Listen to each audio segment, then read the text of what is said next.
What ails our PSUs? HAL Lucknow.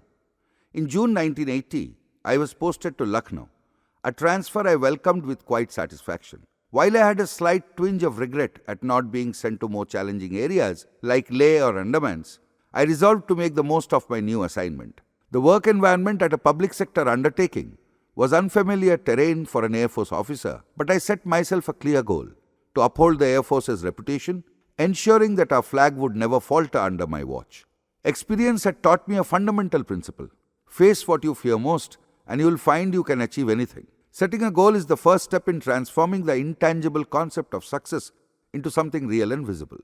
Risk and failure, I reminded myself, are part of the journey. They are stepping stones, not stopping stones or obstacles, for those willing to shoulder the responsibility for their role. Without that, success remains an elusive dream. The Fuel Controller Challenge. Assigned to the design department, I was handed the Helicopter Engine Fuel System (HEFS) project. Its aim was ambitious: optimizing fuel flow for helicopter engines, a precursor to the cutting-edge FADEC, Full Authority Digital Engine Control System, a sophisticated optimizer and controller of fuel for aero engines. The project came with notorious reputation, a disturbing one. Young engineers, with a mix of irreverence and candor, warned me off it. 6 years old and buried, they said, calling it Dafan ho gaya. Their words dripping with derision. But I was a soldier, not a bureaucrat. For me, it was simple. The assignment wasn't mine to choose. It was for the head of design department to assess and allocate tasks, and for me to execute them with all the diligence and resolve I could muster. When the project landed on my desk, I accepted it without hesitation. Challenges, after all, are not to be feared but embraced, for they test one's mettle and define one's legacy. My resolve was clear. I would breathe life into this forgotten endeavor and prove that no task is truly buried if tackled with determination and skill. My first task as project leader was to secure an extension for the Helicopter Engine Fuel System (HEFS) project, a critical step if we were to have any chance of reviving it. I travelled to New Delhi, navigating the bureaucratic labyrinth with determination, and managed to secure a 1-year extension. An additional year could be requested later if we demonstrated progress. A narrow window of opportunity, but one I was committed to exploiting. The project itself was divided into two major components: electronics and mechanical. I was placed in charge of the electronics division and given the enviable title of project leader. However, the title carried no prestige. It was little more than an administrative burden given the circumstances. I was handed a team of newly recruited engineers and technicians, bright but completely untested. They were strangers not just to the project, but to the very geography of the area. Together, we were novices leading novices. The initial team of 3 young engineers assigned to my group was soon transferred within 6 months en masse when a new factory was established in Korwa, Uttar Pradesh. The replacements were no more experienced. Another trio of fresh-faced recruits, eager but raw. It was a baptism by fire for all of us. Project with a convoluted history. To understand the convoluted history of the project, one has to look back to 1974, when HAL had sent 3 engineers abroad for specialized training. 2 were dispatched to study hydromechanical systems, and the third, an electronics specialist, was sent to the renowned Lucas Industries, famed for its cutting-edge work in fuel systems. They returned after 2 years abroad, ostensibly prepared to lead the charge. The HM team made initial strides in designing the system, laying the groundwork for the project. But the optimism was short-lived. For reasons that remain unclear, both engineers left HAL Lucknow shortly thereafter. One to pursue opportunities and the other transferred by request to another division. The departure left the work incomplete, and a second HM team took over, making slow but steady progress. The electronics division, however, had stagnated at different designers' table for 4 years, till finally its torch passed to me and my Greenhorn team. The legacy I inherited was not one of achievement, but of abandoned promise. The challenge was immense and meant for failure. But for me, the fight had only just begun. In the murky corridors of the electronics division, the first thing to strike me was an artful maneuvering of one engineer, Pariksh, name changed. A man of quick wit and sharp instincts, Pariksh had deftly avoided any association with the helicopter engine fuel system HEFS project, though trained abroad for about 2 years at Lucas. Instead, he had cozied up to the division head, Bose, name changed, by dedicating himself to the chief's pet project, a relatively straightforward analog inverter design. The HEFS, a complex and demanding undertaking, had been quietly shoved off to others, like an unwanted newborn baby. It was an audacious move, one that could only thrive under the indulgence of higher-ups. Here was a man who had spent 2 years abroad with his family at the expense of the national exchequer to master the intricacies of fuel systems. Yet he had the gall and the tacit approval of the hierarchy to abandon the very project for which he was trained. It was an infuriating revelation. Such blatant disregard for professional responsibility would have been unthinkable in the Air Force, where self-respect and duty are sacrosanct, even under the harshest conditions. In stark contrast, this lack of discipline and self-respect seemed endemic to the public sector undertaking environment, and it was no surprise to me that many such projects had stagnated since their inception. A legacy of neglect. Having accepted the poisoned chalice for leading the electronics project, I set about trying to piece together the fragmented story of its neglect. The first task was to determine who, if anyone, had been handling the project.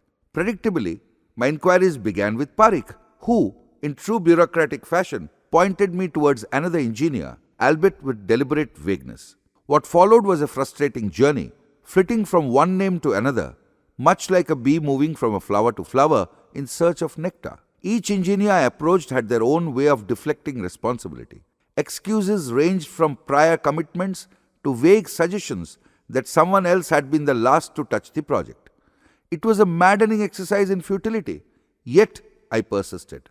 Finally, I tracked down the one individual who could no longer pass the buck. He was a reluctant custodian of the HEFS, a man who had been left holding the bag when the chain of abandonment had run its course. The project was now mine to resurrect, and the enormity of the task ahead became clear. I had inherited not just a technical challenge, but a legacy of neglect, indiscipline, and opportunism. But like any soldier worth his salt, I knew there was only one course of action: to march forward and take the fight head-on. My next endeavor was to find the project report, literature if any. The engineer, concerned by my relentless questions, finally admitted the truth. No meaningful progress had been made on the project since its inception. There was no documentation, no groundwork, nothing. The foreign-trained Pariksh had vanished into other projects, leaving behind a void. After considerable prodding, the engineer casually searched through the disorganized chaos on his desk and with a sheepish look, produced a solitary sheet of paper. "This is all I was given. This is all I have," he muttered. I examined it closely. It was an oscillator circuit, rudimentary at the best, and utterly insufficient as a foundation for such a complex understanding. Faced with this desolate starting point, I resolved to push forward. My team was inexperienced, fresh recruits with little knowledge of the factory's labyrinthine processes or the complexities of the task at hand. Yet, we had one advantage: my rank and charm as a serving Air Force officer. In the rigid hierarchy of the PSU, my uniform carried weight, and my name garnered a measure of respect. It was a slender lifeline, but one I was determined to use to its fullest. Fuel optimization of an aero engine is no small feat. More than a dozen parameters influence fuel consumption, but 5 dominate the lion's share. I focused on these 5, determined that they would form the basis of our demonstration.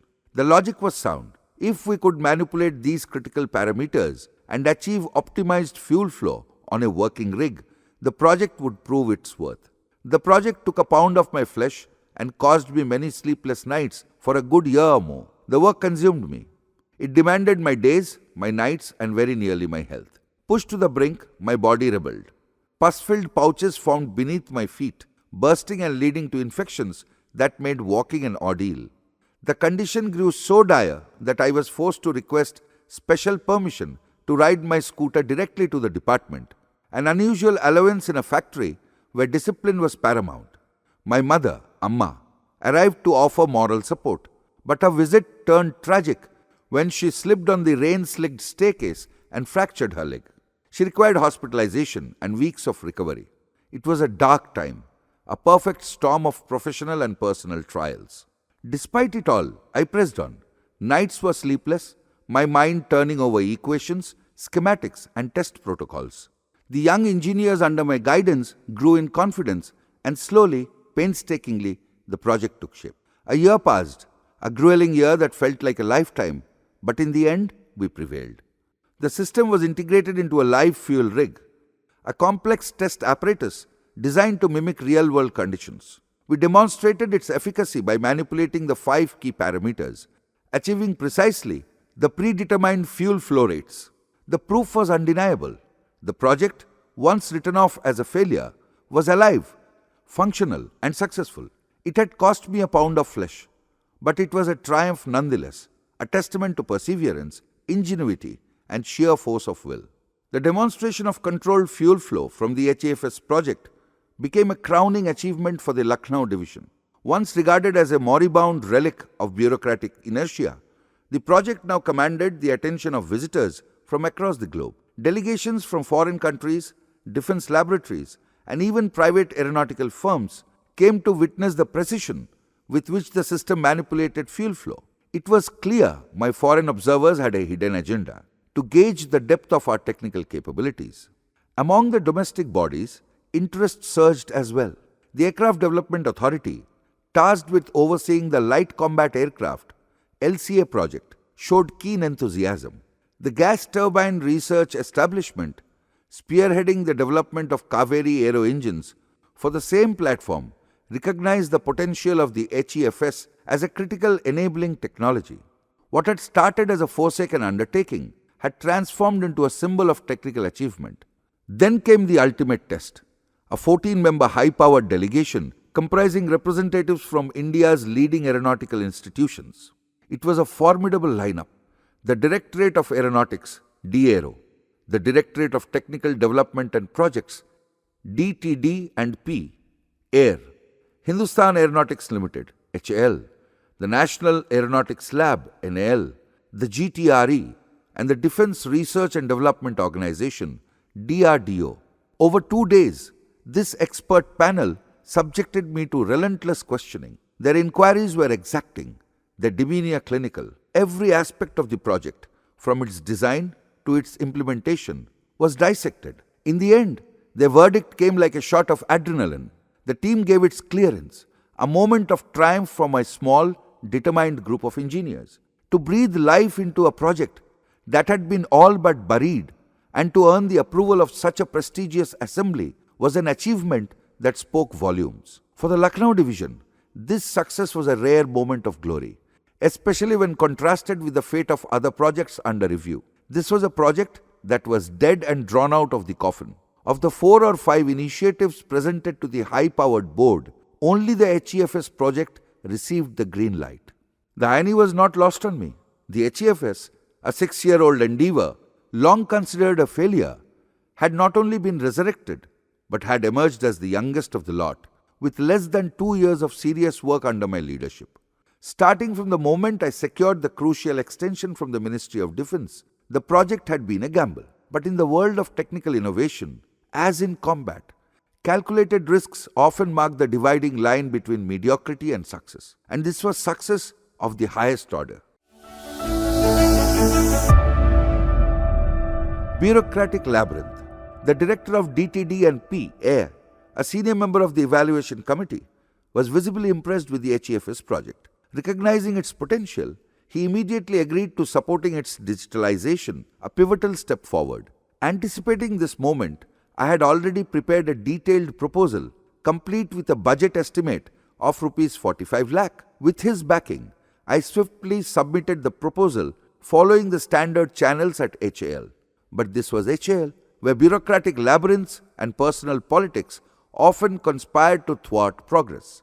As per protocol, the proposal required the endorsement of the concerned Grade 6 officer, the Chief Manager of Electronics, none other than Bose, the electronics head. The moment it landed on his desk, the proposal stalled, stuck in a mire of deliberate inaction. Behind the scenes, Bose relied heavily on the cunning advice of his deputy, Pariksh, whose loyalty to self-preservation was matched only by his disdain for innovation that did not serve his own agenda. Repeatedly, I inquired about the status of the proposal. Each time, I received the same dismissive response. The electronics head is busy. Busy with what? I wondered. Certainly not with anything resembling progress, even in any of his own projects. The reality was evident. My project had become collateral damage in the petty games of office politics. With Bose unyielding, I turned to the design department head, the man normally in charge of the division. On paper, he was intelligent and sharp. In practice, his sharpness was reserved for his social life and his intelligence dulled by an inclination towards heavy drinking. He was not a man to take a stand. When confronted with a decision, he preferred to avoid it entirely, retreating behind a veil of indifference. Despite my persistence, the response was predictable. He made no effort to intervene with Bose, instead growing visibly irritated by my repeated attempts to secure his help. Efforts to curry favor or appeal to his sense of duty were met with impatience, even disdain. This was a man for whom the path of least resistance was the only one worth taking, no matter the cost to the organization or the country. What should have been a straightforward step towards digitalization, endorsed by the director of DTD&P Air himself, had turned into a test of endurance. It was a bitter reminder that while the enemy outside might challenge you, the enemy within can often be far more insidious. Seismic shifts in HAL. Meanwhile, seismic shifts were taking place within HAL. Ministry of Defence abruptly replaced the chairman, J.K. Kapoor, by Air Marshal L.M. Katre, a man whose reputation preceded him. I had heard Katre speak on several occasions at the College of Air Warfare and held him in high regard. He was a visionary leader, a commander of rare caliber, and above all, a gentleman. His appointment signaled a change in the winds. It appeared that HAL might finally align more closely with the operational ethos of the Indian Air Force. Immediately after his appointment, Katre visited Lucknow Division for familiarization. Soon he visited again for an in-depth review of the ongoing design projects. The agenda was meticulously planned, with detailed presentations followed by a high-profile tea session in the adjacent hall. My HEFS project, as the fate or the scheming of HAL bureaucracy would have it, was scheduled last on the list. By the time Air Marshal Katre arrived at my station, the day's schedule had run dangerously behind. A cursory glance or a dismissive nod seemed likely. But as I began my brief introduction to the project, his interest was stirred. The tea session was unceremoniously delayed, and instead, Katre pulled up a chair and signaled for tea to be brought to him. For the next 45 minutes, he immersed himself in the intricacies of the HEFS project, asking probing questions and challenging assumptions. At one point, he turned to the managing director and asked pointedly, "Why go for collaboration?" It was a left-handed compliment if there ever was one, a subtle acknowledgement of the project's merit and its potential to stand on its own. The MD, a Kapoor protege and ever the diplomat, responded with a characteristically evasive answer, blending semi-political rhetoric with cautious praise. Then Katre turned to me directly, his expression as sharp as the tone of his question. "Rao, which side of the fence are you?" The meaning was clear. Was I an Air Force officer biding my time, or was I ready to throw in my lot with HAL? Before I could answer, my design boss jumped in with a self-serving quip. "We are offering the carrot, but..." Katre cut him off with a smile. "Rao, you can do a good job from HAL," he said with conviction. The remark stayed with me long after the session ended. Rumors were already circulating about HAL's plans to induct more bright technical officers from the Air Force to bolster its operational alignment. The seed of a decision began to take root in my mind. After all, if the winds were shifting, why not chart a course to that aligned with them, and more engineers will be lining up. A week later, I signed the necessary papers and proceeded on leave to mull over my options. It was much later I realized the blunder. I did not negotiate for better grade. No executive was accomplished academically like me. I had an MTech from IIT Kanpur and an MBA. And within HAL, there was no match for my innovative and entrepreneurial talents. Riding the wave of my success, I expected a better grade offer from HAL, but nothing of that sort happened. I slipped up and committed the foolish blunder of accepting the offer. When I returned, my release papers from the Air Force were waiting for me. A remarkably swift process, perhaps the fastest I had ever heard of. It was clear that the machinery of transition had been set into motion, and I was now part of HAL's grander vision. HEFS project gains traction. As the HEFS project gained traction, its reputation began to precede it in the aeronautical circles. Specialists from Lucas and other European firms arrived at our doorstep, their purpose clear: to gauge our technical depth before negotiating future commercial terms. Representatives from esteemed institutions like NAL, GTRE, and HAL's own engine division became frequent visitors, each one keenly observing the progress of what had once been a discarded endeavor. Even foreign dignitaries from Indonesia, on a goodwill mission, made it a point to visit this project only. One particularly memorable visit was led by none other than Air Commodore N.C. Suri, a man I knew well from my hunter days and who would later ascend to become Air Chief Marshal and Chief of Air Staff. Suri, always sharp-eyed and perceptive, brought his foreign visitors to HAL to witness the project's progress firsthand. His presence was a silent validation of the work we were doing, a reminder of the high standards the Air Force expected and upheld. But as the project's success became evident, the vultures began to circle. Pariksh, ever the opportunist, attempted to worm his way back into the project. With Bose's tacit support, he schemed to claim credit for the progress we had achieved. It was a brazen move, but one I was prepared for. When Pariksh attempted to involve himself, I confronted him directly in front of Bose. If you attempt to insert a finger into this project, I told him coldly, I will cut off your hand. The rebuke had its intended effect. Pariksh, though visibly shaken, slithered away and refrained from further overt interference. Yet, true to form, he continued his machinations in the shadows, filling Bose's ear with venom and ensuring that the proposal I had meticulously prepared for digitalization remained buried under a mountain of paperwork on Bose's desk. Such behavior was representative of the malaise within the design and development department at HAL Lucknow, a place where petty politics often overshadowed professionalism. It was a bitter pill to swallow, especially given HAL's otherwise commendable contributions to Indian aeronautics. The organization had achieved remarkable feats in airframe and structural development, yet the culture in certain quarters remained mired in mediocrity and self-interest. For me, the HEFS project was more than a technical challenge. It was a fight to uphold integrity in the face of institutional apathy and personal vendettas. And though the struggle often felt unending, but the project's growing acclaim reminded me that even in the murkiest waters, excellence could still shine through. FADEC collaboration. The proposal for the FADEC collaboration, a groundbreaking, full-authority digital engine control system, was a Herculean undertaking. It was conceived as a joint venture with a European company such as Lucas or Doughty and promised to elevate India's aeronautical capabilities to an entirely new echelon. The project was not merely a technical challenge, but a meticulously orchestrated campaign.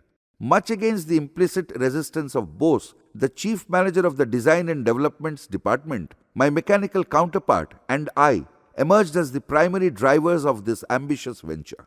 The blueprint for the collaboration was as vast as it was intricate. It encompassed a multi-year timeline, mapping out detailed interactions between the collaborators and HAL Lucknow. The financial projections alone were staggering, approximately 18 crores to produce the first working prototype. It was an ambitious goal, requiring both ingenuity and perseverance to secure the necessary funding. I took it upon myself to rally support. The task involved traversing the labyrinth of India's aeronautical research establishments, seeking out those with both the vision and the resources to back the project. The challenges were monumental. Most of the agencies I approached expressed helplessness, their budgets stretched thin, or their priorities elsewhere. Yet, amidst the sea of reluctance, two entities stood out: GTRE, Gas Turbine Research Establishment, and the newly formed Aeronautics Development Authority, ADA, helmed by Dr. Valluri, specially tasked with the development of the light combat aircraft. The LCA project, the light combat aircraft, had made commendable strides, though predictably not without delays. Considering the cutting edge technologies involved in its development, the project was a remarkable feat by any international benchmark. The Aeronautical Development Agency engineers, along with their leadership, deserved immense credit for their vision, perseverance, and ingenuity. Yet, as with many tales of innovation, there remained a weak link, an Achilles heel that had long plagued India's aerospace ambitions: the aero engine. It was not a new challenge. India's struggles with indigenous engine development were as old as its attempt to build modern aircraft.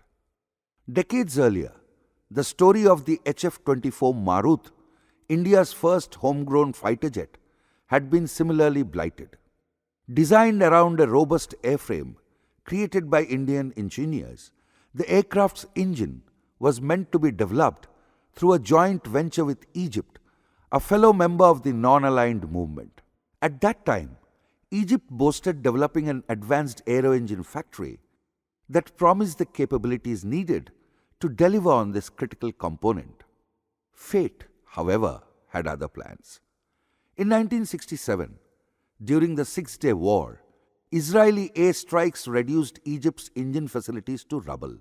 With the JV route closed and the HF-24 project at risk of failure, the task of developing the engine fell into India's own gas turbine research establishment, GTRE. Despite their efforts, GTRE could not produce a viable engine on time. Desperation led to the import of the British Orpheus engine, which was hastily adapted to the HF-24. The resulting aircraft, christened Maruth, took to the skies, becoming a testament to India's ingenuity under constraints. For all its compromises, the Maruth proved its mettle.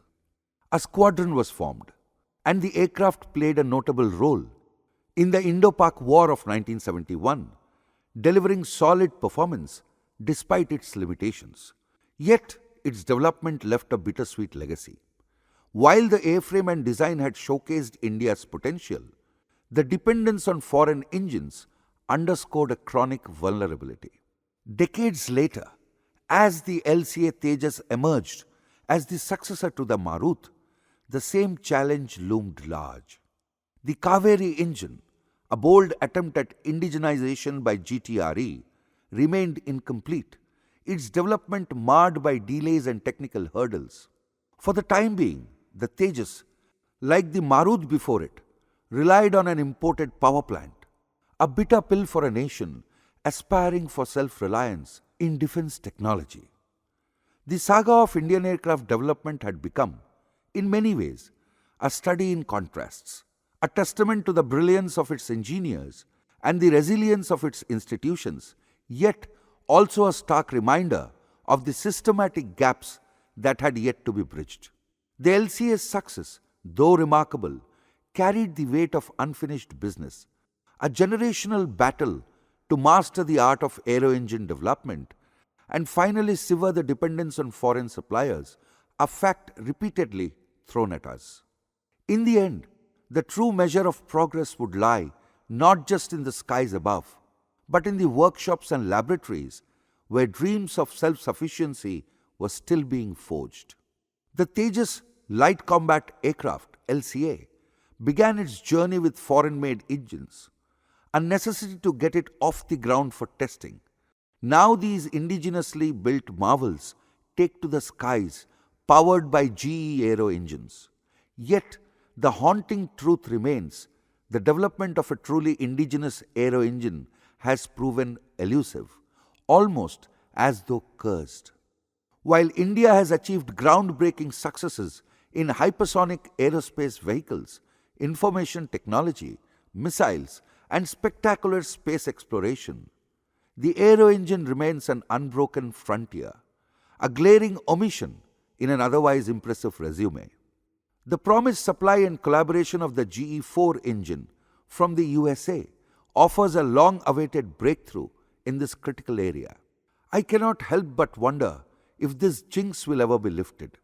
It's my earnest hope that within my lifetime, I will hear the proud proclamation: the birth of an Indian-made aero engine capable of meeting the nation's aspiration, especially from Gas Turbine Research Establishment, GTRE. Know what versus know how.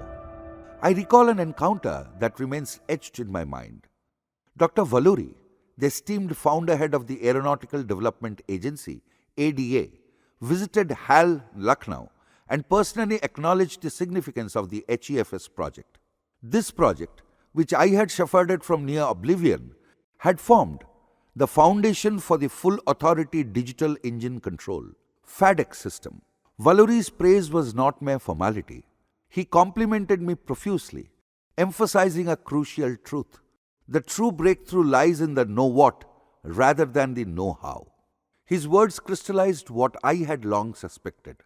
The real challenge in any ambitious technological endeavor lies not in crafting the hardware. That, in the right hands, is relatively straightforward, but in identifying what must be done. Conceptual clarity is the bedrock on which all else rests.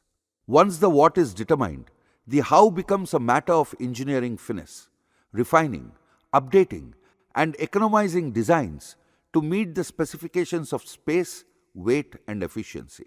During the HEFS project, I often wrestled with Herculean dilemmas. What was needed? What should be prioritized? Every step forward depended on finding answers to these questions. Dr. Valluri's validation to this intellectual struggle gave me renewed energy and focus. It was not merely his praise, but his insight that spurred me to push harder, to strive for more. Of course, such recognition inevitably invited reactions. Many in the engineering community were genuinely happy. Their support both heartening and encouraging. But predictably, Parikh bristled with embarrassment.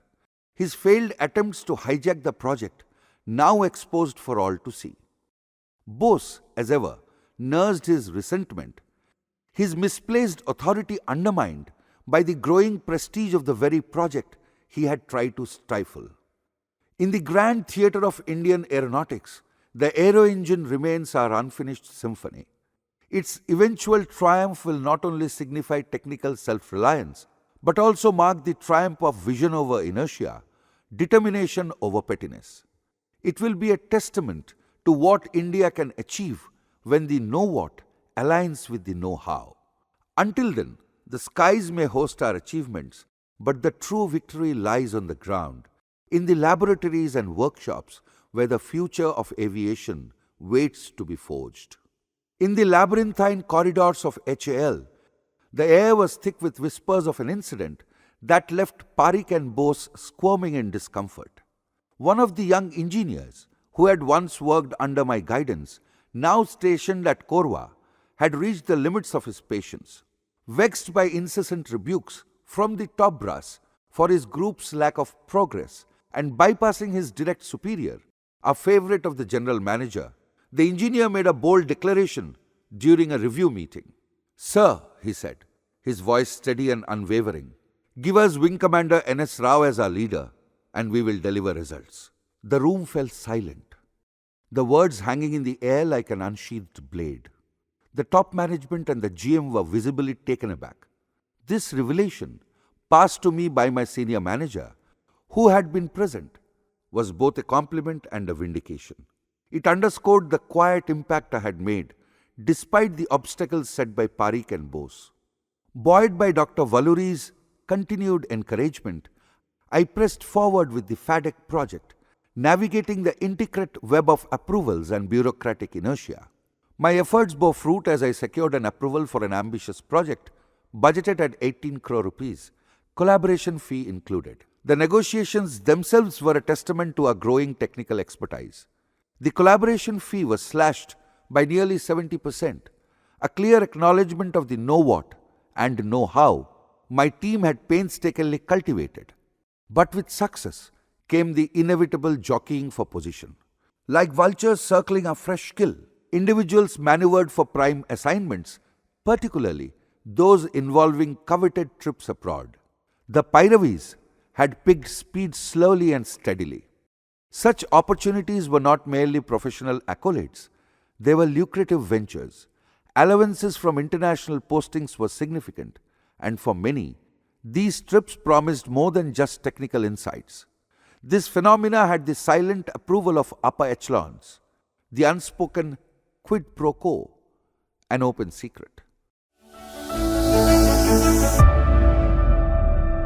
The politics of progress. 2 years earlier, the general manager of the Lucknow division had ascended to the role of managing director, accessories.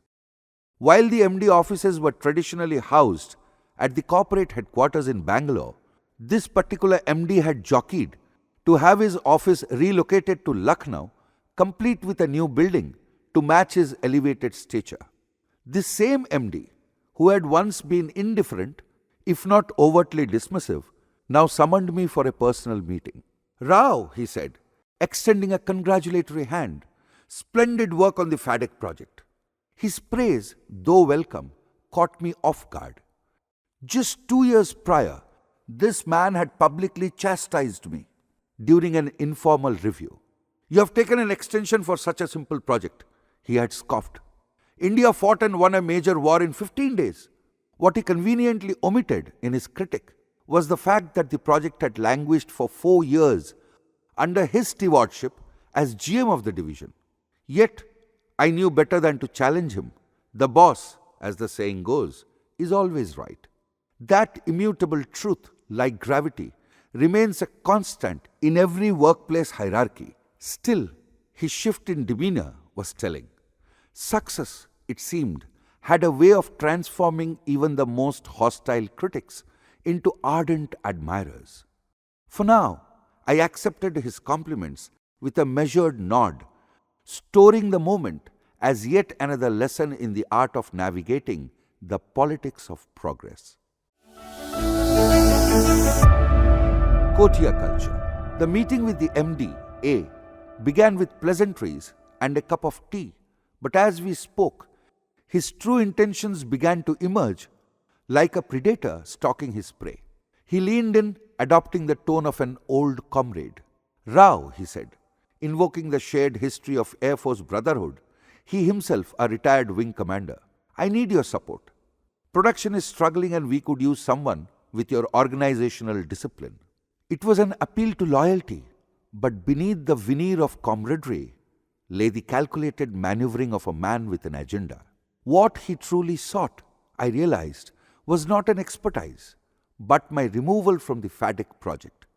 With me gone, he would gain unfettered control to position his preferred people in key roles.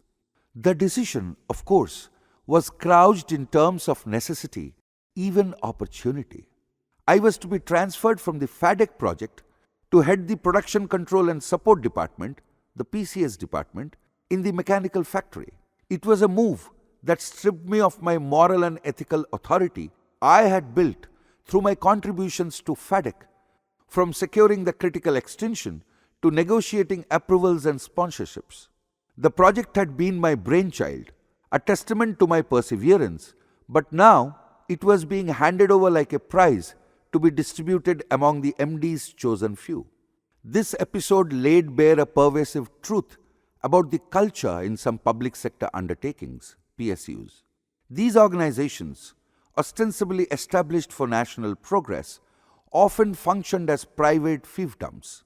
Efficiency, accountability, and results took a backseat to personal agendas, cronyism, and a staggering tolerance for losses and backlogs.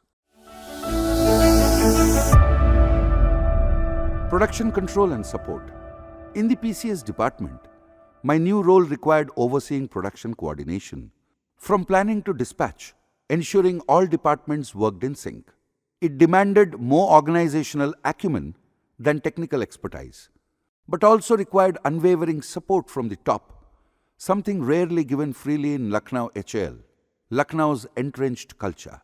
Ironically, PCS provided a panoramic view of the entire production process, offering insights into how systematic planning and accountability could dramatically improve outcomes.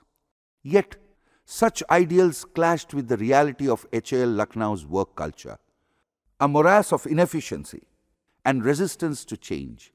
Targets were met sporadically and only when external pressures were applied. It wasn't long before I realized that this transfer was less an opportunity and more a punishment. My authority in the FADEC project had become inconvenient for the MD. Despite the circumstances, I worked to build relationships across departments, earning respect and wielding considerable informal influence. However, progress was often stymied by the cultural inertia of entrenched practices. My immediate superior was Factory Manager DGM, representative of this malaise, an individual with tenuous qualifications but impeccable connections, closely related to a high-ranking official and firmly entrenched in the MD's coterie. He wielded authority as a birthright rather than a responsibility. This was the reality of HAL Lucknow, where competence was secondary to connections and the organization operated as a microcosm of the larger malaise afflicting many PSUs. The PCS department became another window into this system, a realm of politics, resistance, and bureaucratic gridlock. It was a world where merit often found itself an unwelcome guest. Yet another example of the coterie culture that prevailed at HAL Lucknow.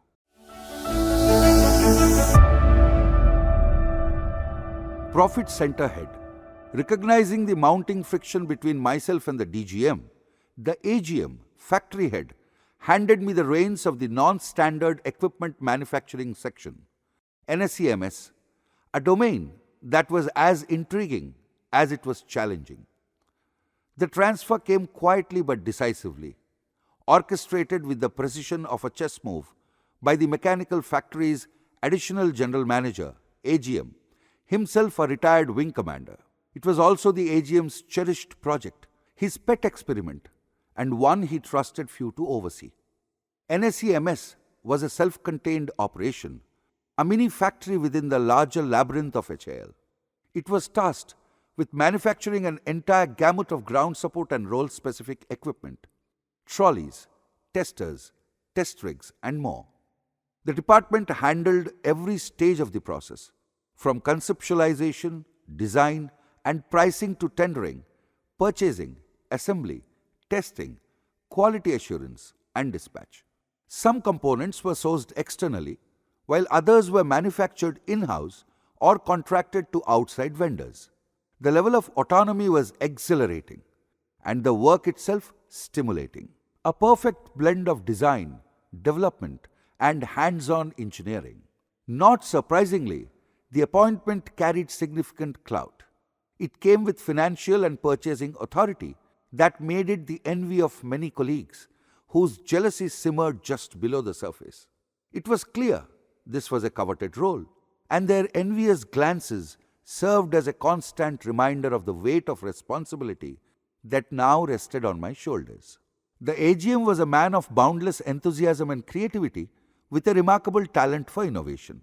He had an eye for potential in every project that crossed his desk, a quality that endeared him to many but also proved to be his Achilles heel.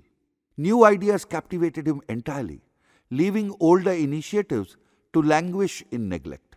His tendency to leave unfinished projects scattered like breadcrumbs through the department created a cluttered landscape of semi-completed work and a ballooning inventory of dead stock.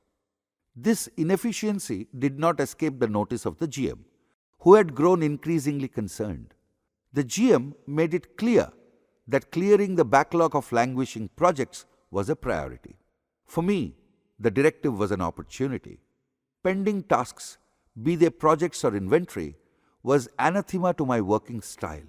I resolved to support the AGM's visionary pursuits while simultaneously addressing the mounting pile of incomplete assignments that weighed down the department. The scope of these unfinished projects was vast. Trolleys, testers, and test rigs in various stages of completion lay scattered throughout the department, occupying valuable floor space besides dead inventory.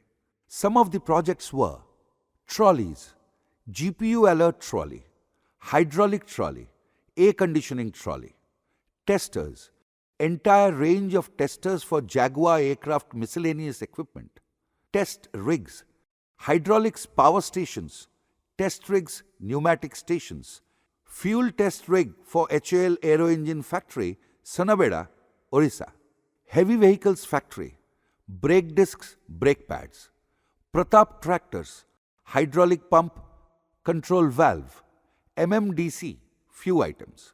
Among the AGM's personal passion were two projects in particular: the GPU, ground power unit, and alert trolleys. These were his showpieces, the crown jewels of NSEMS. Whenever visitors toured the department, the AGM would personally showcase these trolleys, his enthusiasm unmistakable. Yet, this enthusiasm had its drawbacks. HAL Lucknow style, the AGM had a small cadre of favorite boys handpicked to work on these prized projects. They operated with an air of exclusivity, bypassing me at every turn, feeding misinformation, and dealing directly with the AGM to circumvent my authority. This insubordination was not only tolerated, but tacitly encouraged by the AGM, whose affection for these projects seemed to cloud his judgment. It was a difficult position to be in, excluded from the department's flagship initiatives while bearing the responsibility for its broader success. The sense of being sidelined gnawed at me. Yet, I resolved to persevere, addressing the lingering inefficiencies while finding ways to bring order to a department caught between the AGM's vision and the GM's expectations. It was a balancing act fraught with challenges, but one I was determined to master. The enigma of HAL Lucknow. To a mind shaped by the exacting professionalism of the Indian Air Force, the workings of HAL Lucknow were nothing short of an enigma.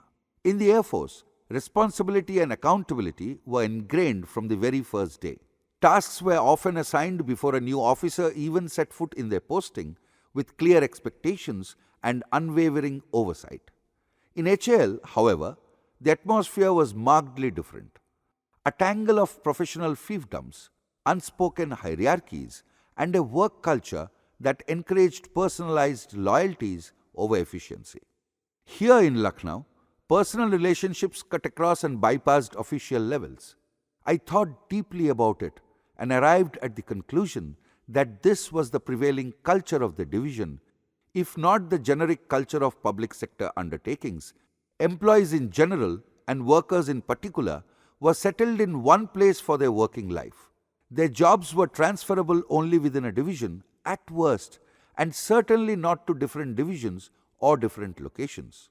Transfers were effected but rarely, as employees moved up in the official positions. Pondering the situation, I resolved on a strategy. The AGM, despite his quirks, had a vision, particularly for his favored projects, most notably the two types of trolleys and a handful of other high-visibility items. I decided to lend him my full support, throwing myself into his initiatives with the vigor and focus I had cultivated in the Air Force. Yet, I also saw another path, one less traveled. I would quietly take up the neglected and languishing projects that had been consigned to oblivion under the weight of bureaucracy and disinterest. These were the overlooked efforts, their potential benefits unnoticed by the AGM or the higher echelons of management. It was a delicate balancing act. On the one hand, I engaged with the AGM's projects, ensuring I earned his trust and avoid unnecessary friction. On the other, I selected key neglected projects, once partially completed or plagued by high rejection rates that no one seemed to care about. By working on both fronts, I hope to make meaningful contribution without courting unnecessary interference. Among the neglected ventures, I zeroed in on the brake discs for the heavy vehicle factory in Awadhi. These discs were destined for the Arjun tanks, the first indigenous tanks developed for the Indian Army. To me, this was more than just a project. It was an opportunity to contribute, albeit modestly, to national security and the cause of indigenization. Taking pride in the work, I poured my efforts into ensuring the brake discs were up to standard, viewing them as a tangible extension of my commitment to the nation's defense.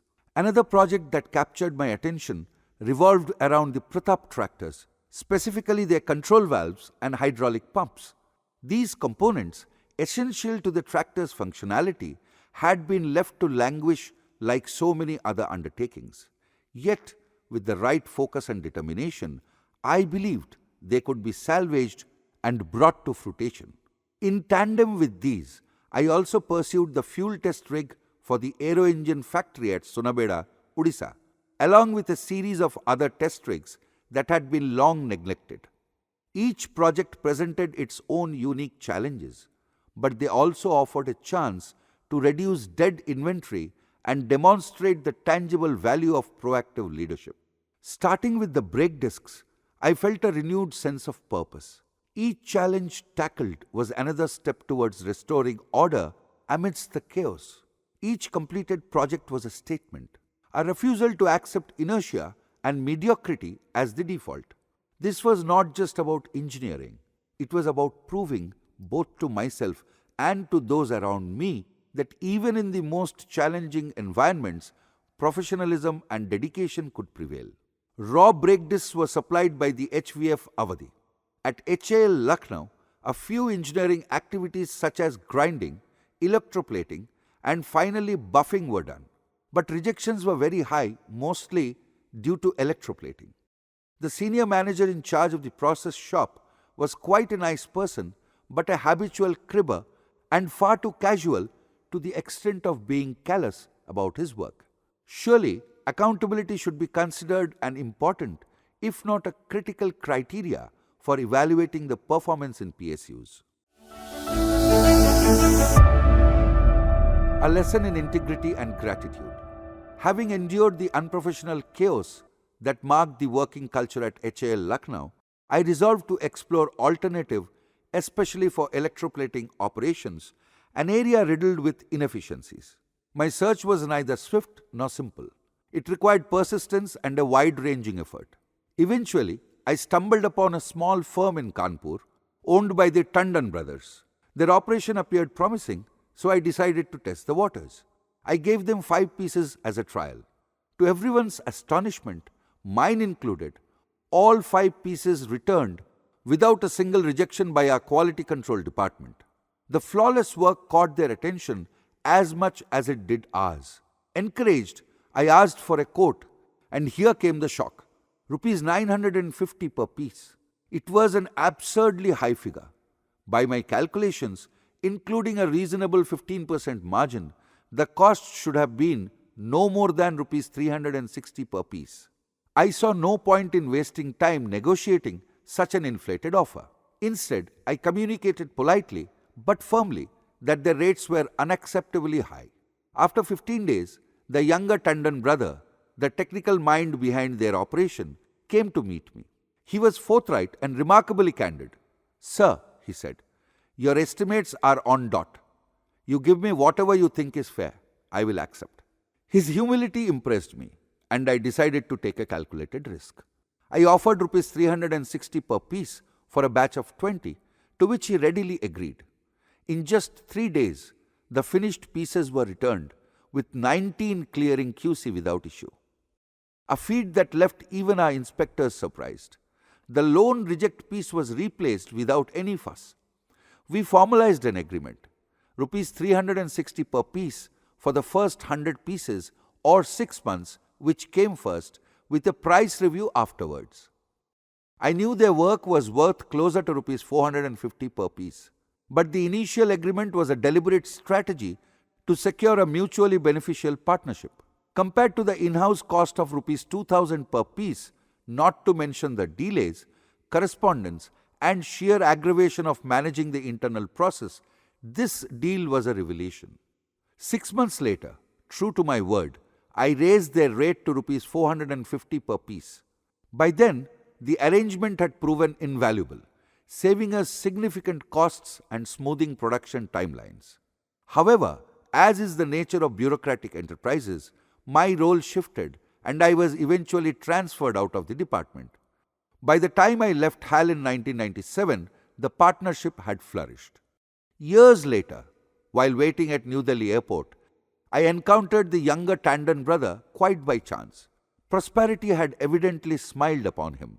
His demeanor was polished, his attire bespoke success, and he carried himself with quite confidence. Despite his accomplishments, he remained as humble as I remembered. He informed me that his firm now worked with 4 PSUs in Allahabad, commanding rates nearly 3 times what he charged HAL. Yet, he had never severed ties with the HAL, despite the comparatively lower rates. It was because of you, sir, he said simply. You gave us the break when we needed it most. His words touched me in a way few things ever had. Here was a man whose gratitude had not waned over the years, a testament to the value of fairness and trust in human relationships. As I bid him farewell, I silently thanked God for this fleeting moment of recognition and for the opportunity that HAL, despite its myriad frustration, had given me to make a difference in someone's life. Since India's independence, the public sector has been an indispensable pillar of the nation's economy. On the social front, it had provided stability and opportunity for 2 generations of workers, offering livelihoods and fostering growth. However, beneath the surface of this success lies a darker undercurrent: unprofessional management, a chronic lack of accountability, and the corrosive influence of politicization. These factors have collectively taken their toll. As of now, 1990s, nearly 80 public sector undertakings languish, deemed sick and awaiting salvation through privatization or reform. The current government, under the stewardship of Prime Minister Narendra Modi, urges the nation not to abandon hope. His message to the youth is clear. PSUs can be revived, revitalized, and once again serve as engines of progress. Indeed, they can. But doing so will require more than slogans. It demands solutions. This brings us to a story from the manufacturing floor, one that illustrates both the challenges and potential of the PSU ecosystem, the promises and the pitfalls, so to speak. The manufacturing saga, hydraulic pump and control valve. Hindustan Aeronautics Limited, Lucknow, had undertaken the development of a hydraulic system for the Pratap tractor, a product of a UP government-owned PSU. The system, comprising a hydraulic pump HP and a control valve CV, was designed to regulate hydraulic pressure for the tractor's hoe and tiller. What should have been a straightforward manufacturing process devolved into a tale of inefficiency, neglect, and ultimately humongous losses. The rejection rate for the hydraulic pump had remained stubbornly high, 25%, since the very beginning, with flaws reported both in-house and by customers. Upon investigation, the root cause emerged. The pump was failing to generate adequate pressure due to leakage from the sleeve that surrounded the driving axle. The issue, though straightforward, had eluded resolution for far too long. Collaborating with the original designers, I delved into the specifics. The sleeve was meant to be self-lubricating, ensuring the axle rotated freely within. The material used for the sleeve, however, failed to meet these critical parameters. After considerable analysis, I identified phosphor bronze as the ideal material. Its self-lubricating properties offered both durability and functionality. Once the sleeves were replaced, the rejection rate plummeted. Customer satisfaction improved, and the hydraulic pump ceased to be a recurring headache. Control valve fiasco. If the hydraulic pump was a solvable puzzle, the control valve was a Gordian knot of inefficiency and dysfunction. Rejections piled up at every stage, within HAL's own facility and among customer returns. It was a total shame. Any right-thinking, honorable manager and management should have hung their heads in total shame, but the management of HAL Lucknow does not believe in such sensibilities. All this despite the presence of MD HAL on the board of directors for the Pratap tractors. CV was not a favored item or interest to anybody in the organization. I had free hand without interference. I took up the problem as a challenge for myself. The control valve, with its 14-inch through hole, was produced by a contractor operating under HAL's aegis. This contractor, an old acquaintance of the managing director, oversaw an operation that was a microcosm of the larger PSU malaise. The raw materials, machinery, and workforce were provided by HAL, yet the contractor retained managerial control, reaping financial benefits while absorbing only nominal operational costs. The machinery was ancient, the workers inexperienced trainees from a local ITI, and the processes riddled with misalignment and inefficiency. The primary defect lay in the drilling of the 14-inch hole, which had to be done in two separate settings. Misalignment between the two settings rendered the control rod incapable of moving smoothly within the valve. Further compounding the issue were casting defects, with pinholes compromising the structural integrity of the valve. These flaws, coupled with an amateurish setup, led to a predictable cascade of failures. A system in question. Beyond these technical issues, I began to harbor doubts about the very design of the control valve itself. Was it flawed from inception, or had years of neglect allowed poor manufacturing practices to mask deeper deficiencies? These were not merely technical queries, but reflections of a larger systemic failure, a microcosm of what ails many PSUs. The story of the hydraulic pump and control valve underscores both the potential and the peril of India's public sector. With ingenuity and commitment, the pump's issues were resolved, demonstrating that solutions are possible. Yet the control valve, with its entangled web of inefficiency and vested interests, reveals the deep structural challenges that must be addressed if the PSU's dream is to be salvaged. As I reflect on these experiences, one thing becomes clear. The tools to revive the public sector already exist. What remains is the will to wield them. The search for solutions. Having identified the defects plaguing the control valve, I shifted my focus to finding solutions. The task was formidable, but there was no alternative. The first issue to tackle was casting. My search took me to look across the country: Coimbatore, Durgapur, Lucknow, and even HAL Foundry Division in Bangalore. But none of these ventures bore fruit. In desperation, I turned inward, exploring the possibility of in-house development at HAL Lucknow's Foundry department.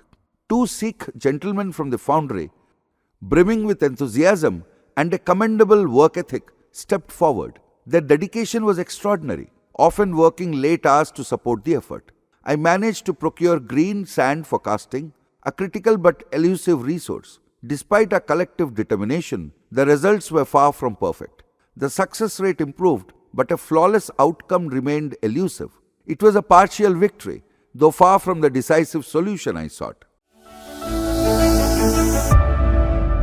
A stroke of fortune. On the machining front, however, luck was on my side.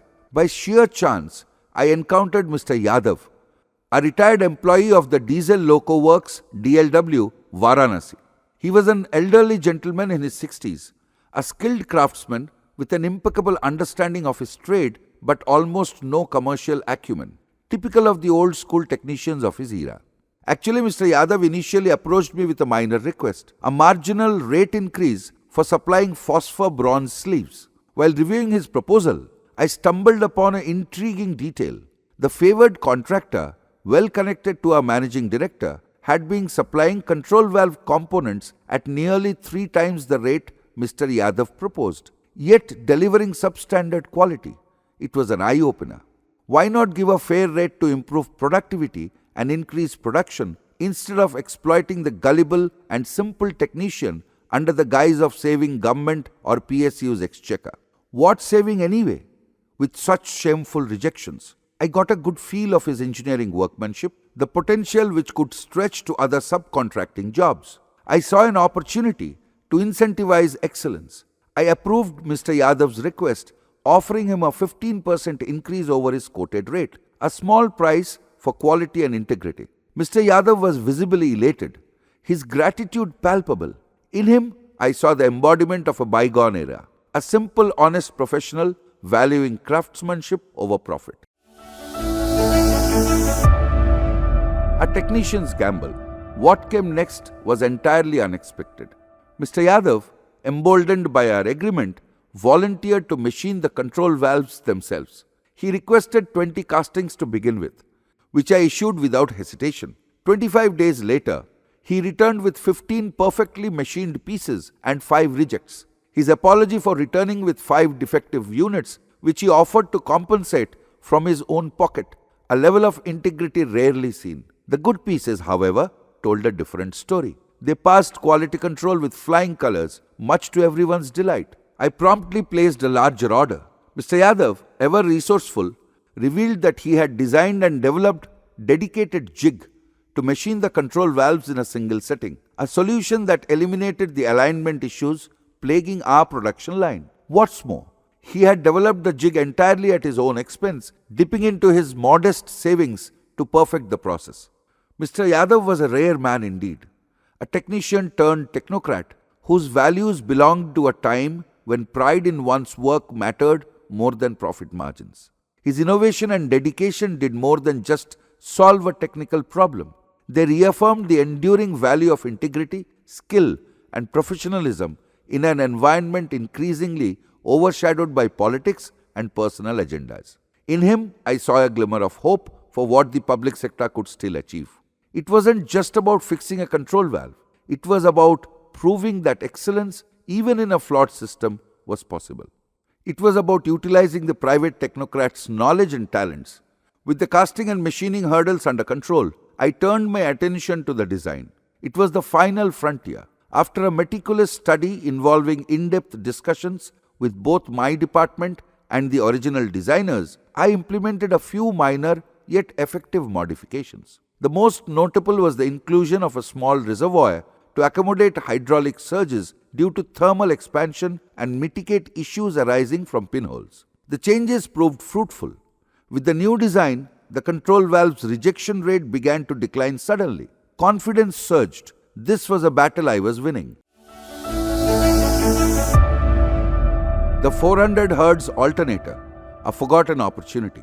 No sooner had I stabilized one front than another challenge presented itself. The task was to indigenize the 400 Hz alternator for the ground power unit GPU, which we had been importing from UK at a staggering 3.1 lakh per unit in foreign exchange. This was no ordinary alternator, but a specialized one for 60 Hz supply, unlike the standard 50 Hz units. During my investigations, I stumbled upon old, discarded correspondence.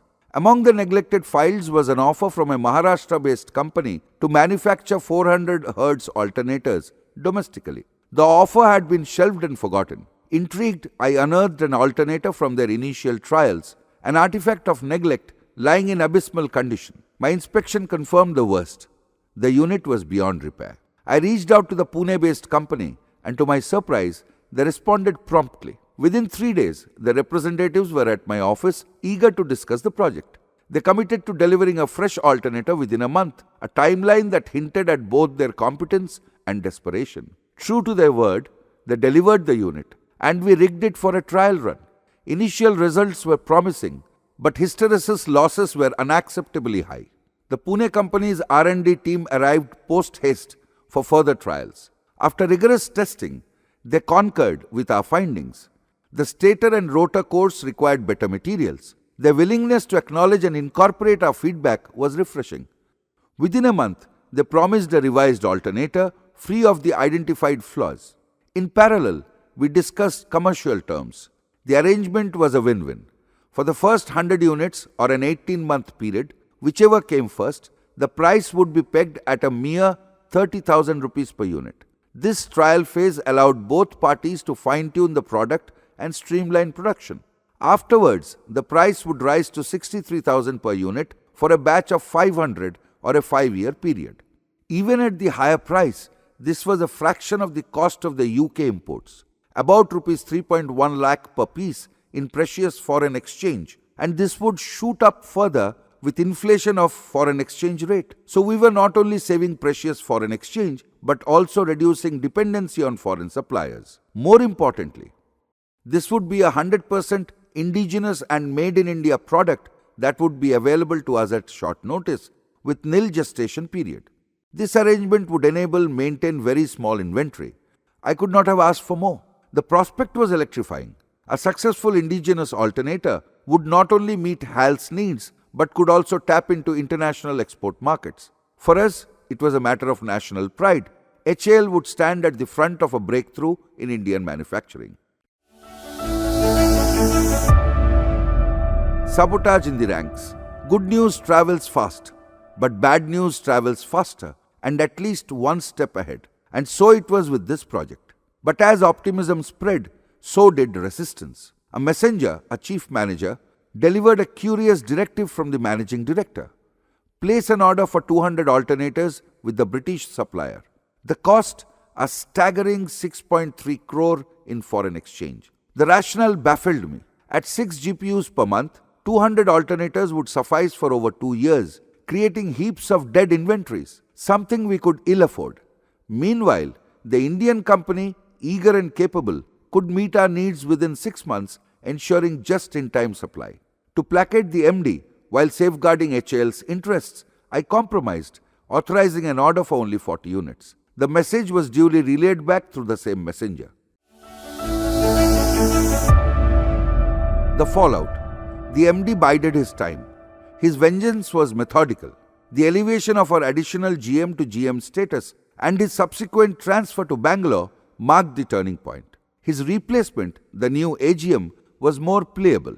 A man driven by personal gain, keen to milk the department of all it was worth. The MD saw his opportunity. While the GM was away on a short foreign tour, the new AGM, serving as acting GM, executed the MD's long-contemplated maneuver. My transfer was swift and unceremonious. Without waiting for the GM's return, I was reassigned from NSEMS to the instrument factory under another AGM, a retired wing commander with little connection to my previous work. As I packed my desk, the weight of betrayal hung heavy. The sabotage was not just personal, it was systemic, a collision of politics and profit at the expense of professionalism. Yet, even as I left NSEMS, I felt no regret for the battles I had fought. The victories, however fleeting, were proof of what was possible when innovation, integrity, and determination were allowed to prevail. And so, I moved on, knowing that in some corner of HAL, a small team in Pune was working tirelessly on a 400 Hz alternator that might someday carry the words "Made in India" into global markets, a quiet testament to what could have been. A change of guard and a calculated betrayal. The appointment of the chief manager, the very man who once served as the MD's messenger, to head the NSEMS department was a move as predictable as it was deliberate. True to form, his first order of business was to place additional orders for British-made alternators, undoing months of painstaking groundwork towards indigenous alternatives. Such was the operational ethos of certain retired Air Force officers in HAL's top management at Lucknow. Meanwhile, production of GPUs increased from 4 to 6 units per month. But not all was progressing smoothly. The Alert trolley, an air-conditioned prototype vital to operations, remained stalled in development. Originally supervised by the earlier AGM, it was now delayed further due to a shake-up in the leadership at 2 critical levels. A tale of 2 divisions. The contrast between HAL's Lucknow and Hyderabad divisions couldn't have been starker. In Hyderabad, retired Air Force officers had earned a reputation for excellence, spearheading initiatives such as the Avionics Design Bureau, AVDB, and the Microelectronics Lab. Their work was transformative, innovative, and deeply professional, a far cry from the politicking and inefficiency I had come to face in Lucknow. I had once applied to the Hyderabad division, impressed by its culture and meritocracy, but the dice had fallen differently. My specialized background in accessories led to my selection for Lucknow without my asking and knowledge. It was a posting that would ultimately shape my professional and personal trajectory in ways I hadn't anticipated. Instrument Factory, a chapter best forgotten. My time in the instrument factory, under its new AGM, and factory head was one I'd prefer to erase from memory. Relations which had once been amicable soured quickly. I suspect the MD's influence played a significant role in this shift. The factory head's behavior was not guided by conscience or ethics. His actions seemed tailored to align with the MD's interests. Let me not get into details, for they are neither pleasant nor necessary. Suffice it to say, their machinations were among the reasons I chose to leave HAL. In hindsight, it was a blessing. Sometimes leaving a toxic environment is the most liberating choice one can make. Social life in Lucknow, a life beyond the factory floor. One thing HAL did afford, however, was a well-rounded life. The public sector's work culture, while often mired in bureaucracy, left ample room for hobbies, sports, and cultural pursuits. Lucknow, with its rich tapestry of traditions and communities, offered a vibrant social life. Among HAL families, the Telugu Association, and games and sports circles, I found camaraderie and recognition. I threw myself into cultural activities with enthusiasm, serving as the club's culture and entertainment secretary in my very first year, 1980-81. The first event I organized, a children's painting competition, was a resounding success. This was followed by many more, including 2 consecutive New Year's Eve celebrations in 81 and 82. Both were grand affairs, featuring a live orchestra from Kanpur, whose performers captivated the audience with their extraordinary talent. Weekends, squash, and the Telugu revival. In those days, weekends were a vibrant affair. As entertainment secretary, I organized for screenings of 16mm films or video movies. The HAL community would gather around 300 to 400 viewers for show. To cater to the diverse tastes of the audience, one Hindi, one English film was shown. It was a time of simple joys, far removed from today's fast-paced distractions. On weekends, I revived my old passion for squash, a game I had first embraced back in 1967 at Hindon and later at the Central Vista Mess in New Delhi. The squash court at HAL became my sanctuary. After an intense game or two, I would dive into the cool waters of the adjacent swimming pool, often accompanied by my children, Gomti and Vijay. They quickly made friends among the other children, splashing about, and these weekend routines became a cherished family tradition. The Telugu community, which had been somewhat dormant, seemed to come alive with our arrival. Monthly meetings were revitalized, and our home often became the hub of these gatherings. Everyone, it seemed, looked forward to the lively evenings filled with conversation, laughter, and camaraderie. The Lucknow Telugu Association, LTA, was another lively forum, hosting competitions and annual picnics that brought the community together. One year, during an annual drama competition, I was persuaded to take on a leading role in a play titled Ichata Premalekhalu Rayabodunu. Love letters are written here, a humorous comedy by Bhamidipati Radhakrishna. To my surprise, I was also handed the reins as director. The experience was exhilarating and the play was a success. My performance earned me the accolade of second best actor among numerous entrants, a promising start for a rookie. The cultural vibrancy of Lucknow extended beyond the Telugu group. The Uttar Dakshin Cultural Organization, UDCO, was a treasure trove of classical music. Its biannual festivals, sponsored by ITC, brought legends like Ravi Shankar, Zakir Hussain, MS Rajam, and Pandit Jasraj to the stage. Their performances, solo and in Jugalbandis, were transformative, leaving an indelible mark on the soul. I was a regular at these biannual music festivals sponsored by ITC and organized by UDCO. Those musical stories were soul-filling and remained etched in my memory. Commitments now prevent me from attending similar performances in Hyderabad. Engagements beyond work. Professionally, I immersed myself into the intellectual life of Lucknow. I was a frequent guest lecturer at the Institute of Materials Management, IMM, conveniently located on the HAL campus and at Lucknow University's MBA program. Whether sharing insights on stage or delivering lectures, these engagements allowed me to step outside the monotony of daily work and contribute meaningfully to the academic community. Subha, meanwhile, found her own rhythm. She nurtured friendships within a small group of Oriya families. Our gatherings were a fascinating mix of professions. A DIG of police, a lieutenant colonel, a superintending engineer, an ex-army doctor, and myself. The three of us men, DIG, lieutenant colonel, and I, shared a particular fondness for the nightlife and often found reasons to meet outside these gatherings. Subha's boutique, a labor of love, won her much admiration for her designs. Yet, her knack for creativity wasn't matched by business acumen. She later found her calling as a teacher at Mahanagar Public School, where her dedication and skill were widely recognized. At school, she developed good company of friends, among them a Muslim lady, sister of famous international journalist Syed Naqvi. We became close family friends. A turning point. The disillusionment with HAL management, which had been simmering for years, finally reached its peak.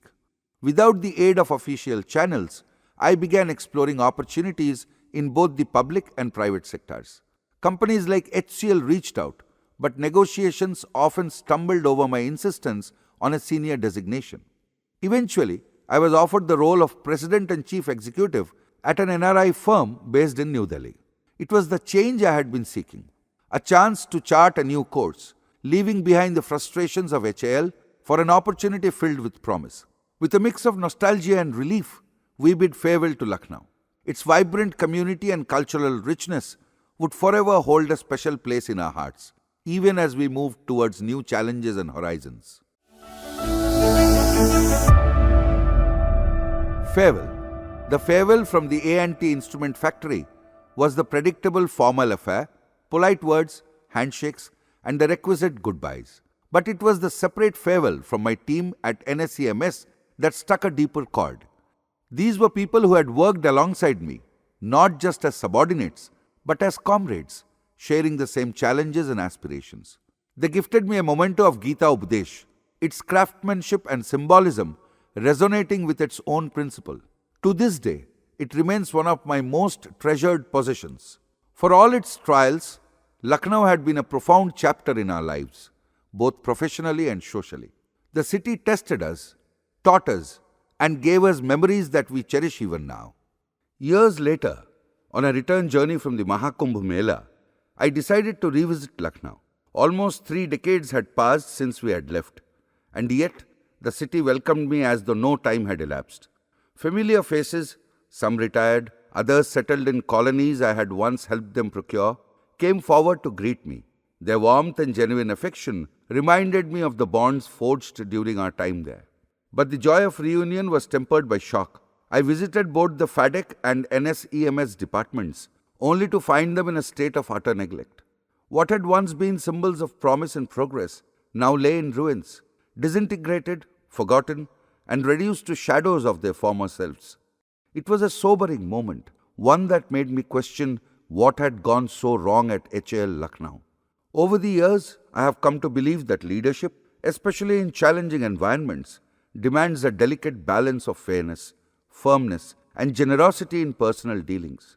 Nepotism and bureaucratic inertia may thrive in the short term, but they leave lasting scars. Yet, even in such environments, integrity earns respect, sometimes grudgingly, sometimes delayed, but respect nonetheless. Commitment, I have found, is the cornerstone of success. It isn't just about meeting targets or fulfilling duties. It is about inspiring those around you. When your team sees your unwavering dedication, it kindles a shared sense of purpose. Discipline, often elusive in chaotic systems, becomes a natural byproduct of that shared commitment. True commitment doesn't just yield results. It fosters reverence. It builds not just careers but legacies. And legacies, when built on principles, outlast the transient failures of systems. As I reflect on my time in Lucknow and the lessons it taught me, I'm reminded that success isn't just about professional milestones. It's about the values you stand for and the respect you command. That, above all, is the enduring legacy one should strive for. Among the memories that stand out are moments of cultural unity, creative expression, and community spirit that we experienced. There were the antidotes of bureaucratic battles and personal vendettas that defined my professional life in HAL. For every setback, there was a triumph. For every adversary, an ally. And though my journey at HAL ended prematurely, it left me with lessons in resilience and a deep appreciation for the indomitable spirit of those who strive to create, innovate, and inspire despite the odds.